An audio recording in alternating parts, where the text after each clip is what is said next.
Hey guys, welcome to another live episode for Tuomo Valkonen Coaching live broadcast here on LinkedIn, on Facebook, and YouTube. My name is Tuomo Valkonen. Like I said, I come from Finland originally, now residing here in French Polynesia. So today, my special guest is Sean Swarner. I'm really excited to dive deeper into your story and your insight and resiliency and performance and achievement. That's the kind of the name of the game that we're going to talk about today. So Sean, welcome to the show. How are you doing, my friend?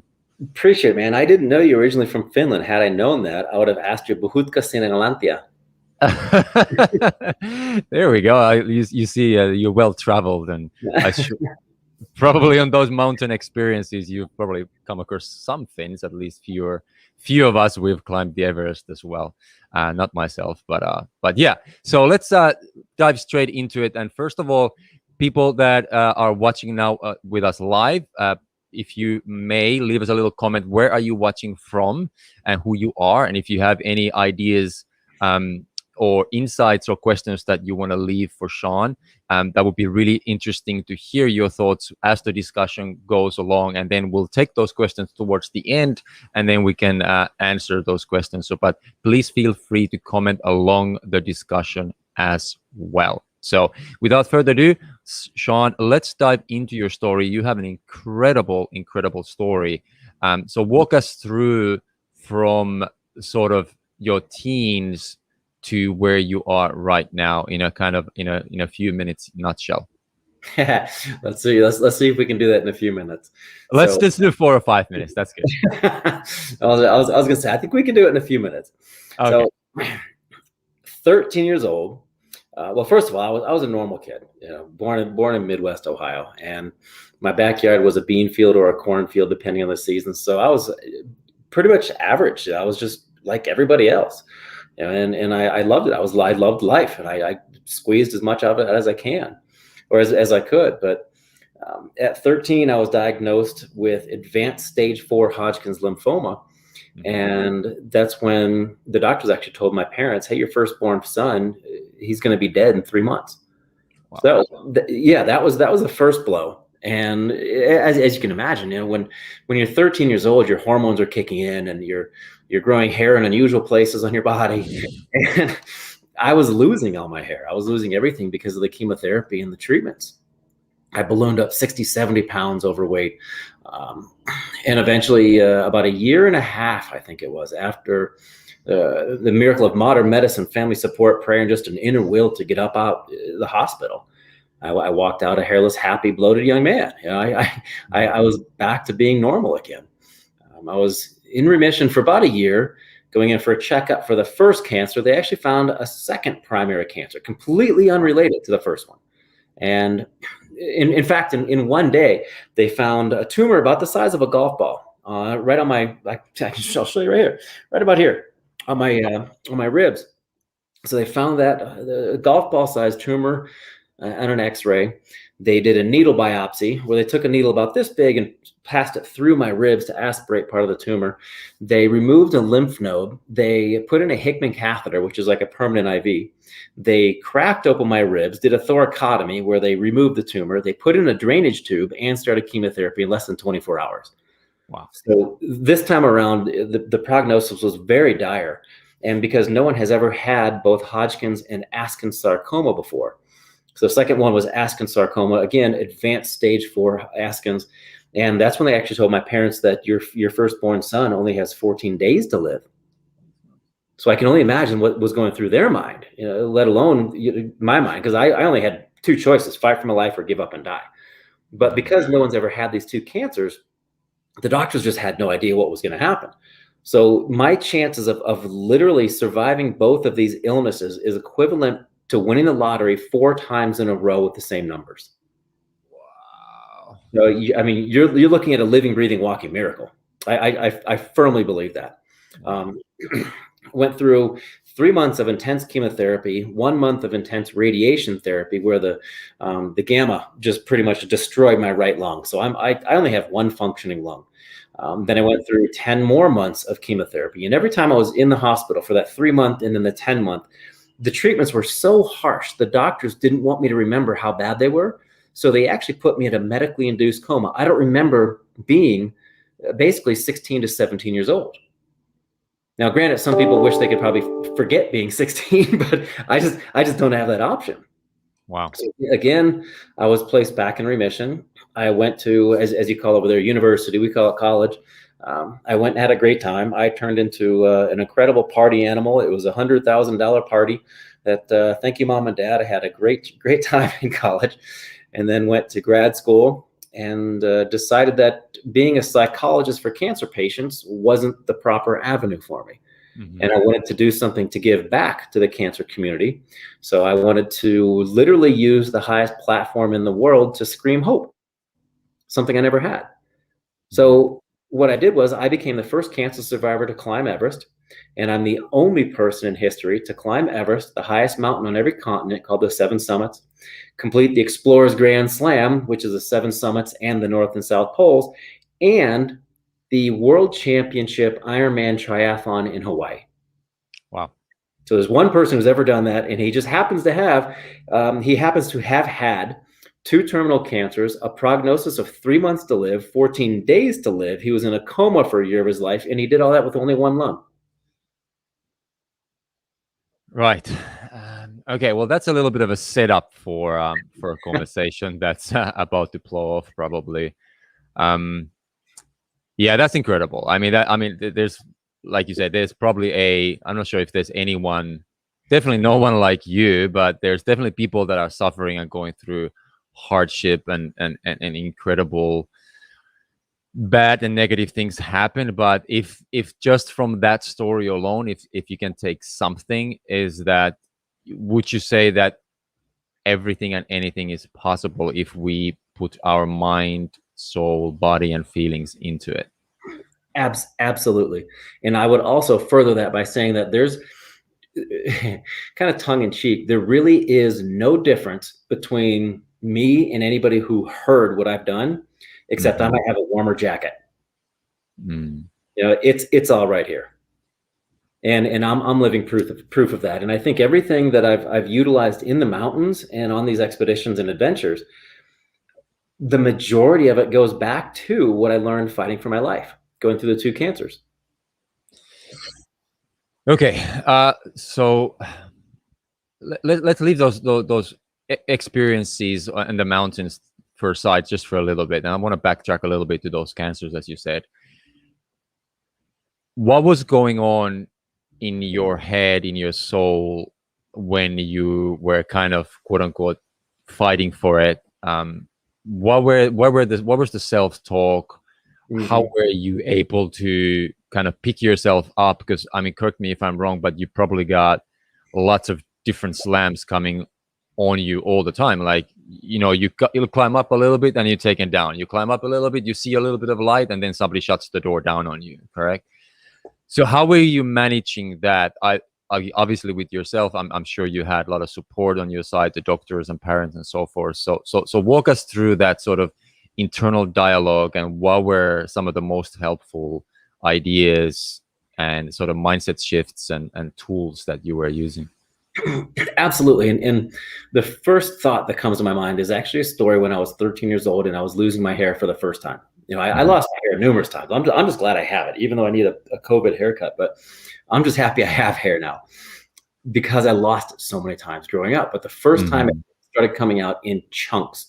And I mean, I could just go like that and a chunk of hair would just come out. Wow. It would just come out in patches effortlessly. I wouldn't even have to pull on it. So 13 years old, I remember sitting on the side of my bed after waking up in the morning and looking over to my left where my head was, you know, sleeping on my pillow all night long. And it was covered in hair. It looked like a shaggy dog was laying on it, you know, shedding. And I didn't know this until later. My mom told me that whenever I went into the shower, she would sneak in there and actually change the pillowcases every morning. Wow. So I wouldn't notice that. So looking back at that child, the 13-year-old, I ran to the bathroom because, like I said, it was just coming out in chunks. And first of all, I looked in the mirror and I couldn't even recognize who was staring back at me because I was 60 pounds overweight. I had bald spots. I could see my scalp, and there was no recognition of the endurance athlete that I had been before. I had been a swimmer, a competitive swimmer, since I was probably 5 or 6 years old. I was constantly running. I mean, I pole vaulted even. I tried everything. But when I looked in the mirror, I couldn't even recognize anything that was left. Wow. So I went into the shower utterly hopeless. And I remember turning on the spigot, and the water was hitting my hair, and it wasn't hitting my hair and kind of draining down and hitting my scalp. It was hitting my skin, which was just a really odd and unusual feeling. And every time I kept bringing my hands down, they were just covered in hair. My palms just everywhere. And at 13 years old, I collapsed to my hands and knees on the bottom of the shower floor, sobbing, absolutely hopeless. And I remember I was pulling chunks of hair out of the drain so the water could go down, just crying my eyes out. And I also started thinking about what my friends were going through that same morning. Say my friend Jerry, across the street, 2 houses down, he was worried about being popular. 8th grade, 13, 14 years old, it's a popularity contest back then. And I remember thinking, well, he's probably worried about what was it at the time? Maybe the button fly jeans or something like that, or pegging his pants before he went to school. Looking at trying to look his best. I was 60 pounds overweight, bald from head to toe, helpless and hopeless, weeping on the bottom of my shower floor. Do you think any of that even mattered to me? There were nights I went to bed terrified to close my eyes, night after night, because I was scared that my eyes would never open again. Wow. So can everybody's in a state of uncertainty now because of the vid and the situation of the world. But imagine going to sleep every night not knowing if you're ever going to wake up again. That truly puts things in perspective. But back to that young man on the shower floor on his hands and knees, I looked at it as from two different perspectives. I could either fight for my life or give up and die. And I obviously, the latter is just not an option. But I also realized, okay, if I'm going to get through this thing, and the first thing I got rid of was the question of why me. Because asking that question over and over again was not going to do me any good. The fact of the matter was, I had cancer. What was I going to do with it? How was I going to get over it? So I realized that I didn't want to go towards not dying. I wanted to shift my focus and my perspective on living. And I learned that at 13 years old, I didn't want to go after or I didn't want to avoid something. I wanted to go after something. So I went after living as opposed to not dying. I wanted to go after something I wanted, not the avoidance of something I didn't want. The same thing when you're walking down the street, or same thing in life in general. You leave the house, you're telling yourself, hey, don't forget your keys, don't forget your phone, don't forget to do this. What happens? You forget to do some of those things. If you turn it around from a different, more positive perspective, hey, remember my keys, remember this, remember that. You're walking down the streets. Don't trip, don't trip, don't trip. You're going to fall on your face. The mind is drawn towards whatever your attention is on. So if you tell yourself to stand tall, walk strong, same concept, different perspective. And it's the same thing with life. And I think it started for me at age 13 years old. Wow. Yeah, that's powerful, man. That's like, I don't know what to say. But you take my words away here. But something that's coming to me from that is that we see a lot of this polarization in the world right now, if it's politics and something that you just mentioned. But when you're in those kind of depths that you just described, I believe that there's no other way of looking at it than black to white. Like, you don't really think of those colors, those beautiful colors in between. Like when things are that rough and tough, I think that kind of polarization, if you will, needs to come into play. Like, you don't really think about those birds singing outside. Like, it's when going in stuff, you need to like have a hyper focus on the journey. Like, this is where I'm going, and nothing else really truly matters. When did that start to kind of that kind of extreme polarization? When did that start to kind of ease off and possibly you were able to, quote unquote, start to smell the roses a little bit and start seeing other aspects, instead of just like, okay, this is the journey and that's all there is?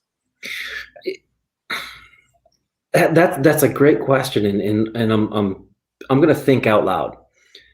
And I don't think that in the aspect of fighting for my life or giving up and dying, giving into the cancer. Well, first of all, I've always had a sense of humor where I would say that cancer doesn't have me, I have cancer, kind of tongue in cheek. Mm-hmm. But I think after I got over that whole black and white polarization of either fight for my life or give up and die, the instant I got rid of that what if question, those deeper questions, I have enjoyed the journey ever since. Mm-hmm. And I think I remember enjoying every moment I woke up, because of how terrified I was to go to sleep every night. In fact, there was once where I was always treated on I think it was the 8th floor. And it was around October, November, I think. So it was snowing. And because I was always treated on the 8th floor, that's where I felt comfortable. Mm-hmm. And that was my home. I knew the nurses, they were my family. I was always surrounded by people who were lifting me up. And I remember that floor was actually full. So they had to put me on a different floor. And I was terrified. Mom and Dad kept going back downstairs asking, is there any way we can get Sean on the floor? So they finally did. Something opened up. They put me there. And I remember that looking out the window, there was a courtyard. And it was lightly snowing. And I've never seen it since, but there was a rainbow that came in with the snow. Wow. And I looked at my mom, and I remember looking at her and saying, everything's going to be all right, isn't it? And from that moment, I realized that, first of all, I believe in a higher power. I believe a lot of other things too. Mm-hmm. But if we just slow down, and as you said, look at the colors, smell the flowers, what's our hurry? You get to the destination. I got to the top of Everest. I spent 30 minutes there. I spent, a year training. I spent a month and a half trying to get to the top.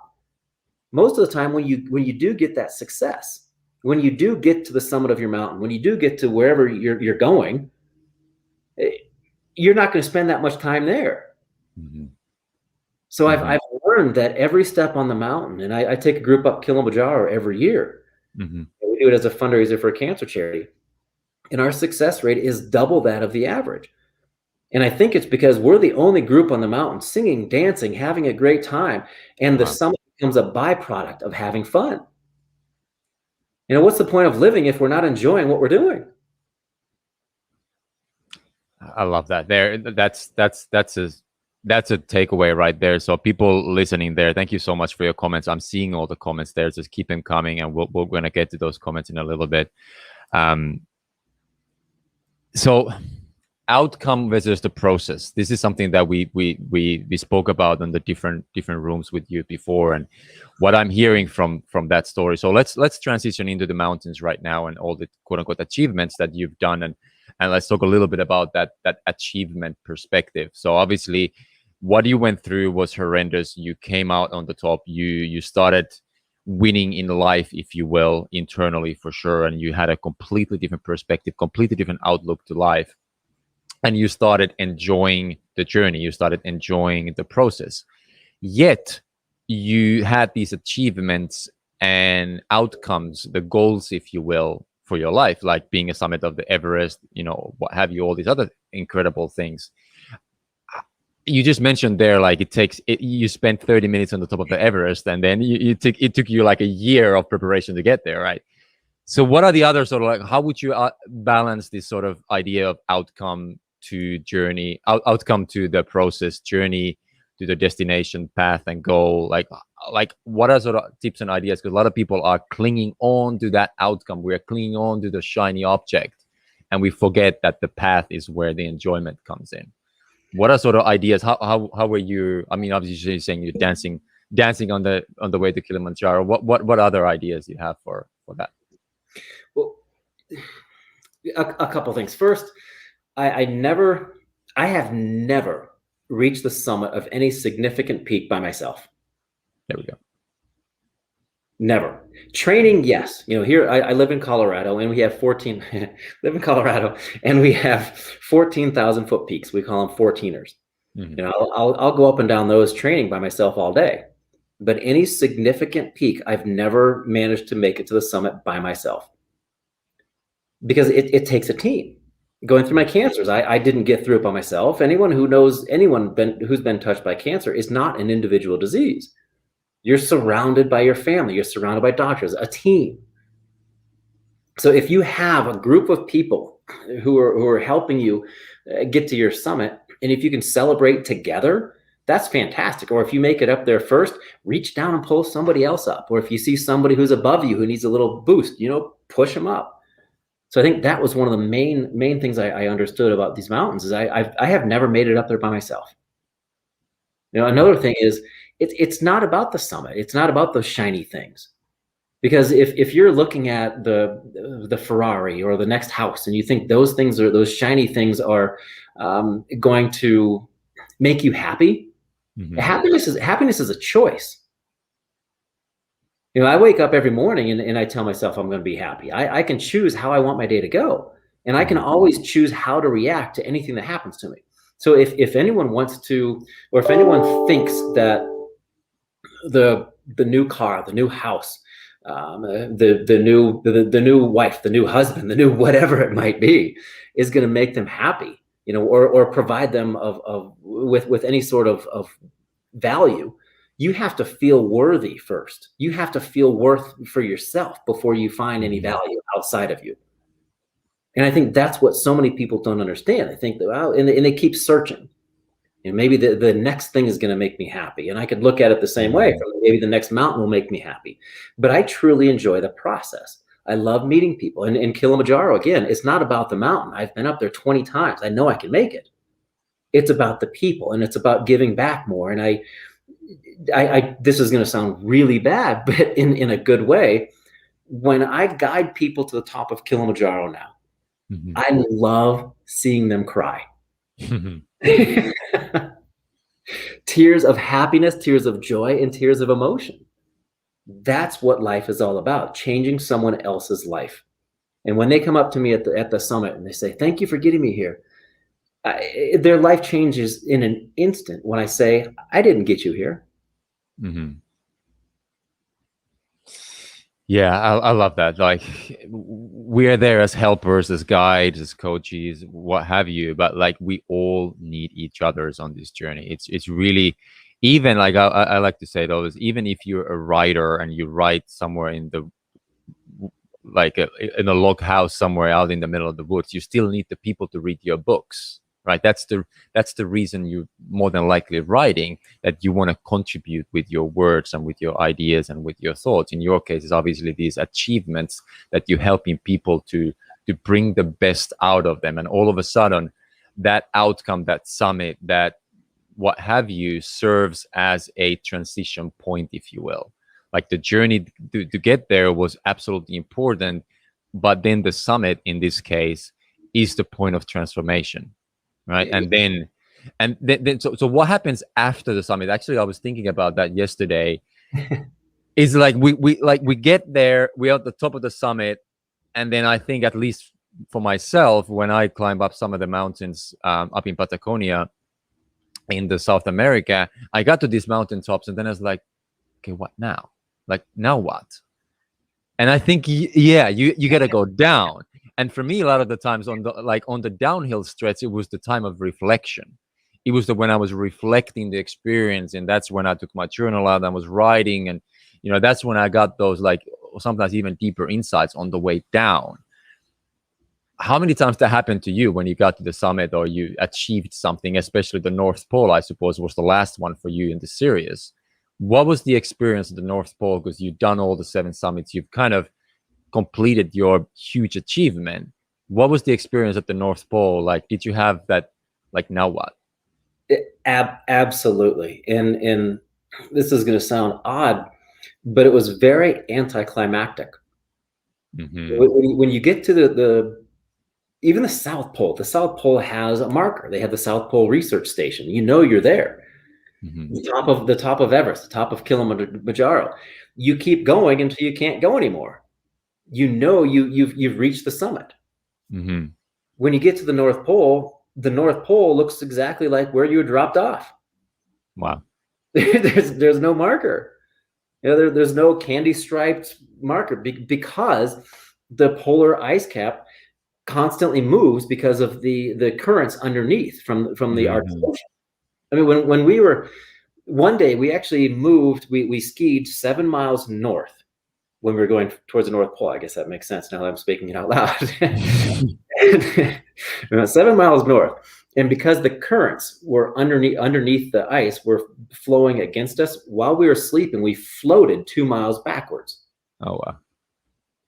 So, like I said, where we were dropped off, 100 miles or so from the North Pole, those two looked identical. So it was very, very anticlimactic. Uh-huh. But in that same breath, I broke down and wept because I knew I had just completed the Explorer's Grand Slam, and less than 100 people in history have ever done that. Mm-hmm. And the meaning and the purpose behind it were more than anything, because I don't know if you've seen the film True North, but I'll watch it. I'll watch it definitely. Then it's like the Titanic. I make it. The Titanic sinks. I make it to the North Pole. But on every mountain, I've always had a flag that had names of people touched by cancer. Mm-hmm. On Everest, it was about this big, and it had, even on the bottom, it said, "Dedicated to all those affected by cancer in this small world, keep climbing." So it was folded up in my chest pocket, as close to my heart, as a constant reminder of my goals. I left that on the top of Mount Everest, the highest mountain in the world, and I did it with the 7 summits. And I did something similar for the North Pole. So the 7 summits, the North and South Poles, now have been touched by everybody in the world who's ever been afflicted or touched by cancer. But they were always a reminder of why I was doing what I was doing, and I think that was one of the most important aspects of it. So it wasn't about you in the end of the day. Like, you had a larger cause, you had a larger impact, you had a purpose bigger than yourself. Would you say that? Absolutely. It was the achievement, or the act, if you will, became just a vehicle for you to contribute and contribute to something that's quote unquote larger than yourself. So let's start bringing it more into the sort of this current reality where we live right now. That those are amazing achievements. So let's talk about purpose, because that's coming to me right now, and I want to touch upon the values a little bit. But I know you help people. You have this what was this challenge called that you have going? The big, close. The Big Hill Challenge. If the just Big Hill, yeah, yeah. The Big Hill Challenge. I assume there's something that you talk about, possibly a purpose. And that's a very touchy word right now. People are lost in their, what should I do in this world? What is my place in the world?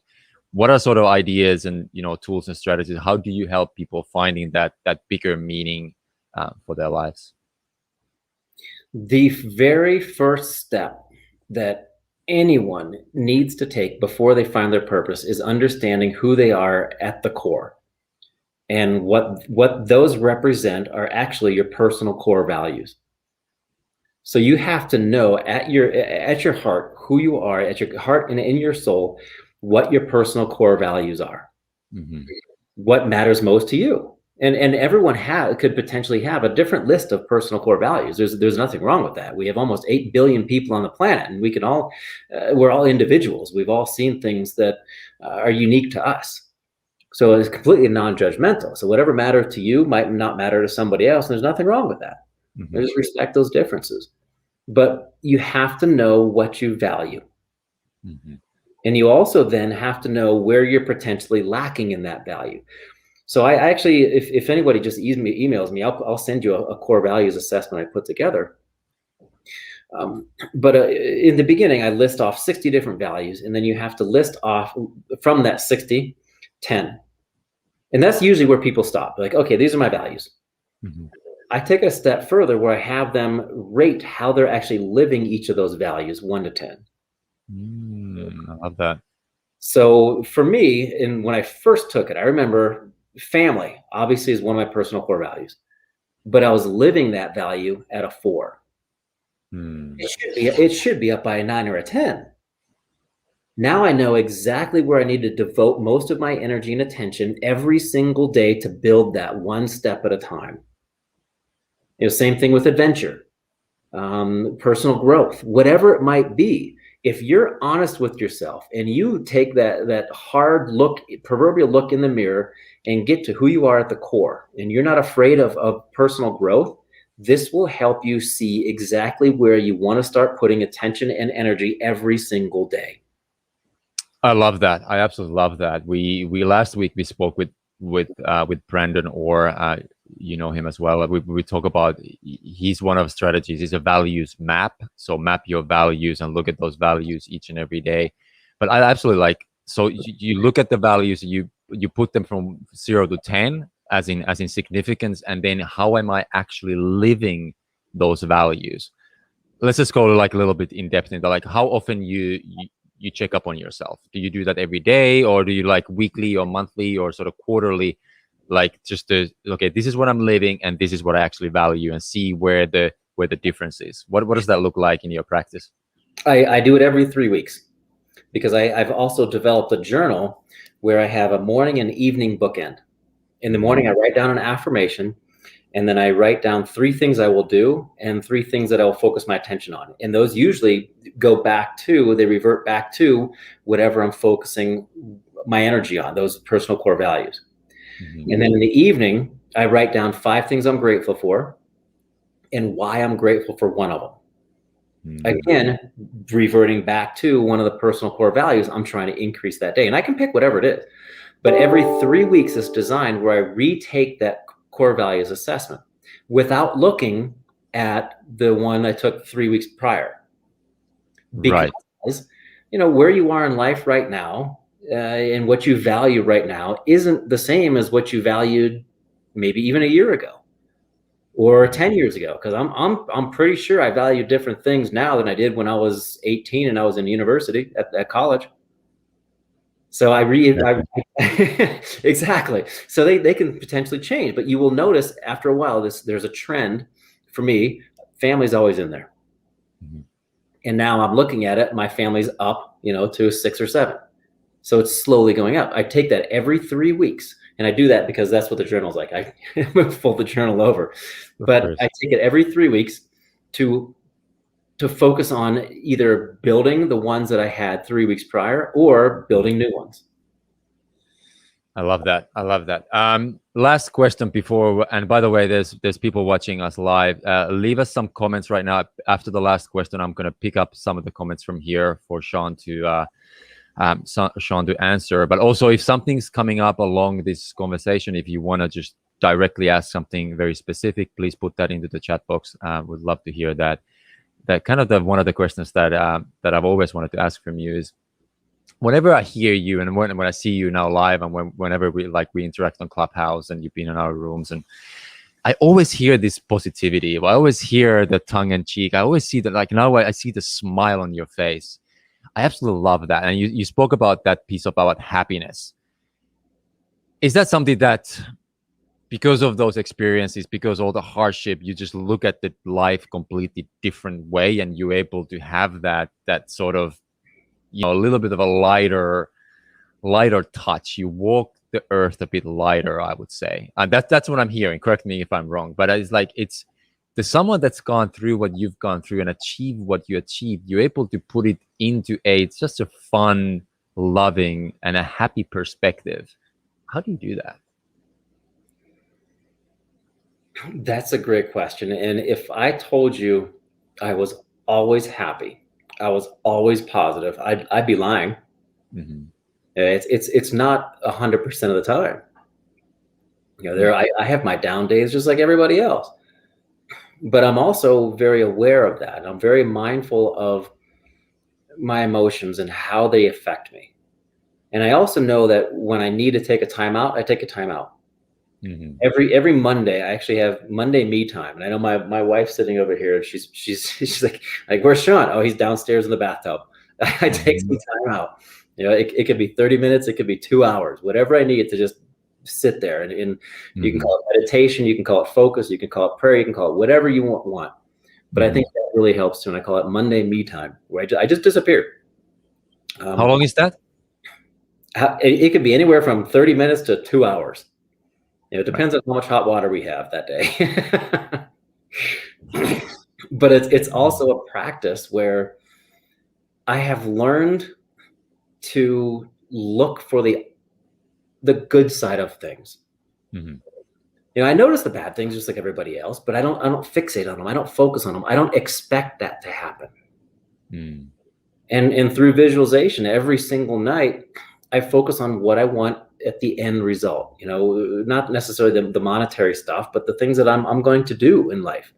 And it's not the stuff that's going to make me happy. It's me picturing myself walking down the dock, getting on the boat in Puerto Rico, because my wife's from Puerto Rico, and seeing the smiles on my family's faces as they're walking onto my boat. It's not the boat, it's not the sun. I picture all that, yeah, but it's what I'm doing with that stuff for other people. It's the feeling, right? Absolutely. You bring the emotion, you bring the feeling into that visualization. I think that's what I remember you talking about that. Beautiful. All right. I really want to be respectful for everyone that's tuned in here. There's Anna Marie, there's Anna Salmon, there's Tomas, there's Vivek. I'll just pull one question from here. That's a really interesting one that came out a bit earlier, so I'm going to put it here.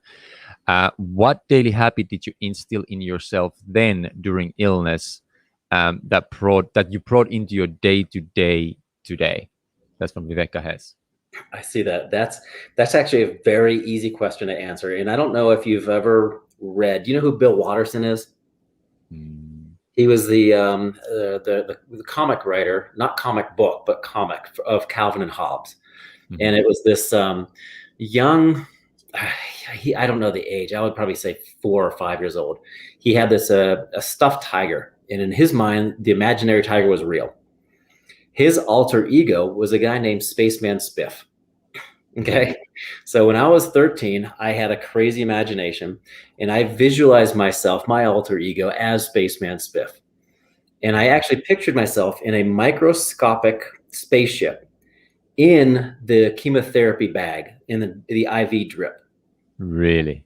And I pictured myself dripping into the clear plastic tube. And I remember going through the tube and seeing myself in the hospital room from that little tube, the IV tube. Wow. Seeing my body laying on the hospital bed, the door to the left, the television showing who knows what rerun over there, and the window outside, and either my mom or my dad laying, sitting or sleeping on the fold-out chair.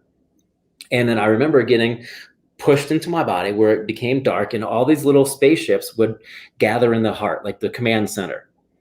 And I could visualize every time I got my chemo, I could visualize the valves of my heart opening and closing. And then all of a sudden it was my turn. I shot out into my veins, flying around my body, following a blip on my dashboard, telling me to turn left or right at a V in the veins.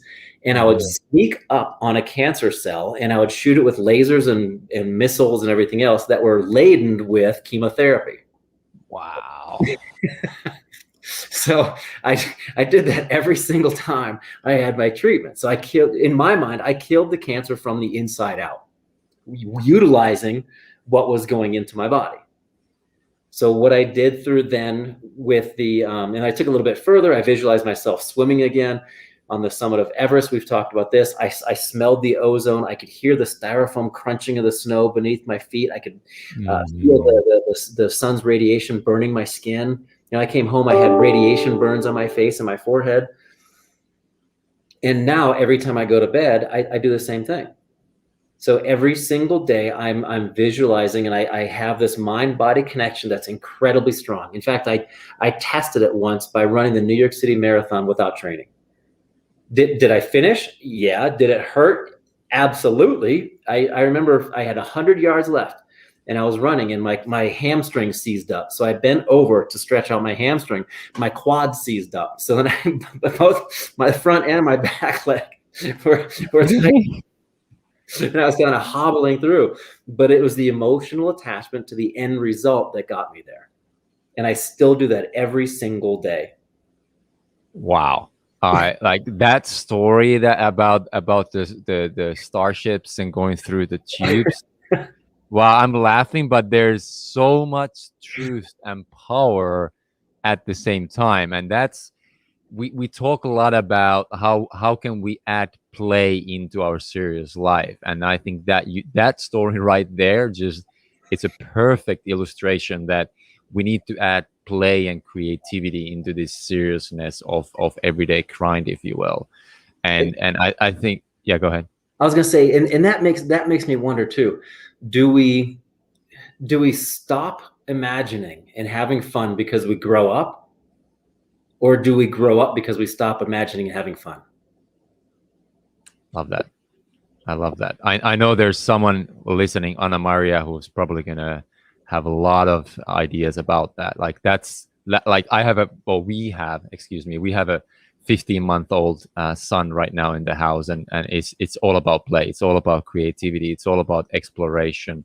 It's all about curiosity, and where and when do we lose that, or how does that happen? Yeah, I love it. So bringing back that play, bringing that creative visualization, creative spark into our lives. Wow, that's beautiful. That's beautiful. That's powerful, and extremely useful at the same time. And there's a lot. And by the way, you probably know this very well yourself. There's a lot of science to back up what you've just said. And I think back on those days, the science wasn't there, but you were doing it intuitively. And just the last thing, I'm going to show if you read the book about the alter ego effect, but there's a book written about just, I think last year came out, exactly what you just mentioned, called the alter ego effect. So that's yeah, it's a lot. Yeah, I can send you the link for it, but it's really interesting. Like you intuitively done a lot of these things that now science is able to prove being extremely effective. For healing, for performance, to be able to get more out of you and living the best life. So I know there's so much that we could dive deeper into, but I want to be respectful for your time. It's been incredible. I believe everybody in the audience, everybody listening from LinkedIn, agree with this. Saying that, how can we reach you better? Where do you hang out the most? What is the best space and place to reach out to you, and how can people learn more about you? It's super simple. Just go to SeanSwarner.com. SeanSwarner.com. And across all social media facets, it's Sean Swarner. Perfect. Talk us a little bit. You have also a big hill challenge that you mentioned. It's running at the moment. Talk us a little bit. I think it's the first go you're running it, and you're going to do it again. What's that all about? What can people learn by taking the challenge and be inspired, obviously, but what are the other sort of strategies and tools that you help people with in that challenge? Well, I think the biggest component of that is what you mentioned earlier, purpose, because people start off with the core values assessment. Then I walk them through the bookending, where they bookend their day on a positive note. Then I help them with mindfulness. Then I help them with the compound effect. And it utilizes everything that I've mentioned, everything that I've learned to, well, essentially my first goal was to crawl 8 feet from the hospital bed to the bathroom. And then I ended up climbing over 29,000 feet to the top of the world. Mm-hmm. This is how I did that. And it's not just me telling you this is what you need to do, because that's not going to work for everybody. And what worked for me might not necessarily work for you. But if you find your personal core values and you use those to keep you on your personal path, utilizing certain proven steps, it'll work for you. So the program, the online series of challenges, is unique enough that it will work for every single person. And it's very specific because it works for exactly what you value most. Perfect. Beautiful. All right. That's fantastic. Thank you so much for your time. And just maybe after this one, we can drop the link into the chat box here. So people that want to check out your challenge, I don't have the link right here, but I'll drop it afterwards. into the chat box here, so people watching right now can pick it up from there, learn more about your incredible work, incredible journey. And I think inspiration would be not be a fair statement from this conversation from myself. Before this conversation, I was like, oh, there's a couple of challenges that I want to put for myself, and now after hearing your true story and what you achieved, those, they're kind of just little stepping stones on the bigger journey on this thing we call life. So thank you so much for your time, Sean. Absolutely a pleasure and a legend, and I look forward to following your journey even further from now on. Absolutely my pleasure, man. Thank you so much, Tomo. Thanks, man.